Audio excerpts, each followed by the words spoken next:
Welcome back to my YouTube channel. അപ്പോൾ കുറച്ച് ദിവസമായിട്ട് ഇപ്പോൾ വീഡിയോ ഒക്കെ ഇടുന്നത് കുറച്ച് കുറവായിരുന്നു. കുറച്ച് ദിവസമായിട്ട് ചെറിയ ഹെൽത്ത് ഇഷ്യൂസൊക്കെ കാരണം വീഡിയോസൊന്നും കണ്ടിന്യൂസ് ആയിട്ട് ഇടാൻ പറ്റിയില്ല.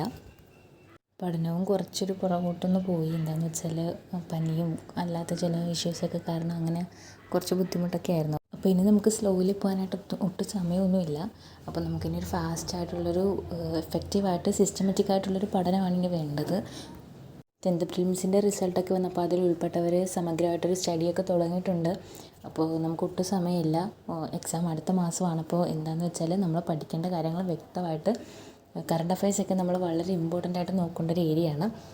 പോരാത്തതിന് മാർക്ക് ഡിസ്ട്രിബ്യൂഷൻ എന്ന് പറഞ്ഞാൽ കറണ്ട് അഫയേഴ്സിൽ കൂടുതലുമാണ്.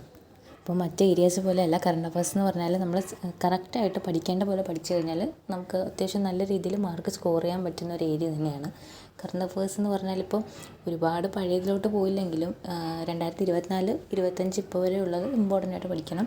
കുറച്ച് പേരൊക്കെ ചോദിക്കുന്നുണ്ടായിരുന്നു 24 പഠിക്കണം. 24 എന്തായാലും പഠിക്കണം. കാരണം 2025 ഇപ്പോൾ ഏപ്രിലല്ലേ ആയിട്ടുള്ളൂ. അപ്പം ജനുവരി, ഫെബ്രുവരി, മാർച്ച്, ഏപ്രിൽ ഈ 4 മാസവും പോരാത്തതിന് പിന്നെ ചോദിക്കുന്നത് മൊത്തം നമ്മുടെ 2024 ബേസ് ചെയ്തിട്ടുള്ളതായിരിക്കും. അപ്പം ഞാൻ പഠിക്കാൻ സ്റ്റാർട്ട് ചെയ്തതെന്ന് പറഞ്ഞാൽ കറണ്ട് അഫയേഴ്സ് തന്നെയാണ്. 2024 നമ്മൾ എല്ലിക്കും അല്ലാത്ത എക്സാംസിനൊക്കെ നമ്മൾ പ്രിപ്പയർ ചെയ്തതിൻ്റെ ഭാഗമായിട്ട് സെറ്റെന്നല്ല, എന്നാലും അത്യാവശ്യം നമ്മുടെ കയ്യിലുള്ളത് കൊണ്ട് നമുക്കത് അധികം സമയം സ്പെൻഡ് ചെയ്യേണ്ട കാര്യമില്ല. എന്നാൽ ചിലതൊക്കെ നമ്മൾ മറന്നു പോയിട്ടുമുണ്ട്, വായിക്കാത്തതുകൊണ്ട്. അപ്പോൾ ഒരു റിവിഷൻ പോലെ അത് പഠിക്കുകയും വേണം. പിന്നെ നമ്മൾ മറന്നുപോയ ഏരിയാസൊക്കെ കുറച്ചുകൂടി ഇമ്പോർട്ടൻസ് കൊടുത്ത് ഒന്നുകൂടിയൊക്കെ റിപ്പീറ്റായിട്ട് വായിക്കാമെന്ന് ഞാൻ വിചാരിച്ചു.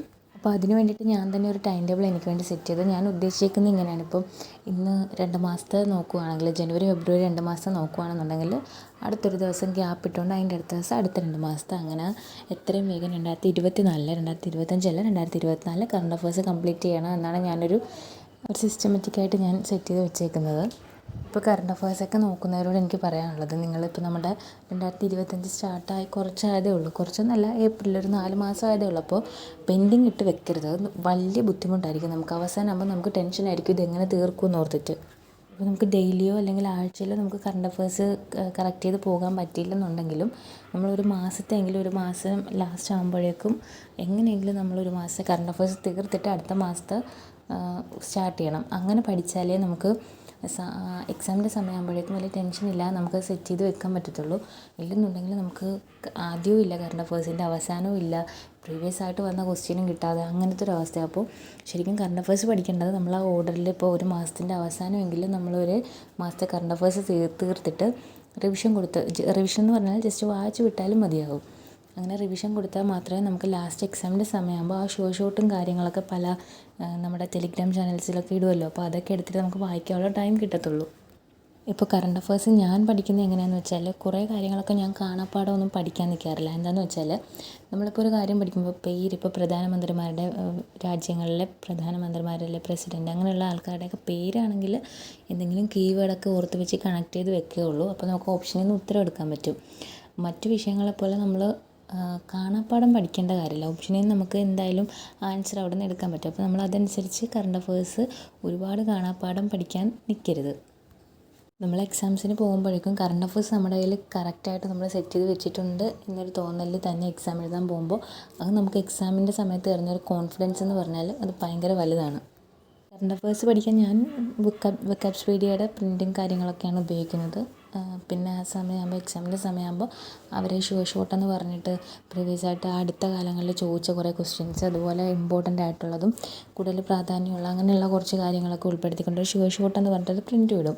അപ്പോൾ ആ പ്രിൻ്റ് എടുത്ത് വായിച്ച് നമ്മൾ പഠിച്ച് വെച്ചേക്കുന്ന കറണ്ട് അഫയേഴ്സ് വന്ന് റിവിഷൻ ചെയ്ത് അങ്ങനെയാണ് ഞാൻ കറണ്ട് അഫയേഴ്സിൻ്റെ ആ ഒരു ഏരിയ കംപ്ലീറ്റ് ചെയ്യുന്നത്. നമ്മൾ കുറച്ച് പേരൊക്കെ എക്സാംസ് ഉടനെ ഇല്ല, അല്ലെങ്കിൽ ഇപ്പോൾ പ്രിലിംസൊക്കെ കിട്ടാത്തവരാണെങ്കിൽ ഇനിയിപ്പോൾ അടുത്തത് ASM അസിസ്റ്റൻറ്റ് സെയിൽസ്മാൻ്റെ എക്സാംസൊക്കെ ഉള്ളൂ എന്നൊക്കെ പറഞ്ഞിരിക്കുന്നവരോട് എനിക്ക് പറയാനുള്ളത്, സമയം എന്ന് പറയുന്നത് വളരെ പെട്ടെന്ന് പോകും. നമ്മൾ വിചാരിക്കുന്നതിനും അപ്പുറമാണ് സമയം പോകുന്നത്.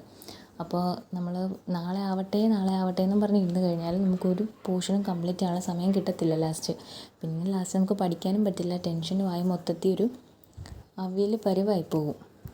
അത് മാത്രമല്ല, ഇപ്പോൾ ഈ എക്സാംസ് ഒന്നും ക്രാക്ക് ചെയ്യാൻ പറ്റിയില്ലെങ്കിൽ കൂടി ഇനി നമ്മുടെ മുന്നിലുള്ളൊരു വലിയ ഓപ്ഷനാണ് കമ്പനി ബോർഡ് LGS. അപ്പോൾ അതിനുവേണ്ടി ഇപ്പോഴേ ഒരു സമഗ്ര പഠനം നമ്മൾ സ്റ്റാർട്ട് ചെയ്യേണ്ട സമയമാണ്.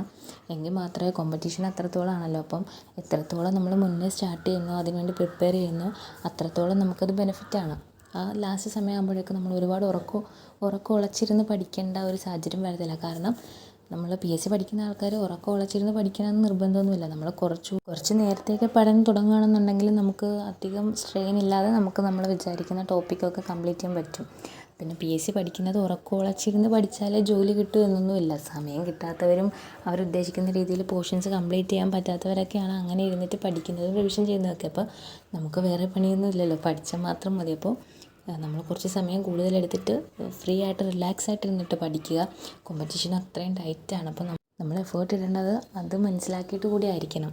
സമരം ചെയ്യാതെയും സെക്രട്ടേറിയറ്റിന് മുന്നിൽ ചെന്ന് നമ്മൾ ബുദ്ധിമുട്ടാതെയൊക്കെ ജോലി കിട്ടണമെങ്കിൽ അത്യാവശ്യം നല്ല റാങ്കിൽ കയറി വരികയും വേണം. അപ്പോൾ അതെല്ലാം നമ്മൾ ഓർക്കുക, നല്ലപോലെ പഠിക്കുക.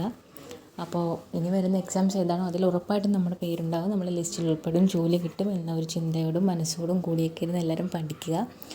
അപ്പോൾ അടുത്തൊരു വീഡിയോ ആയിട്ട് കാണുമ്പോഴേക്കും ബൈ.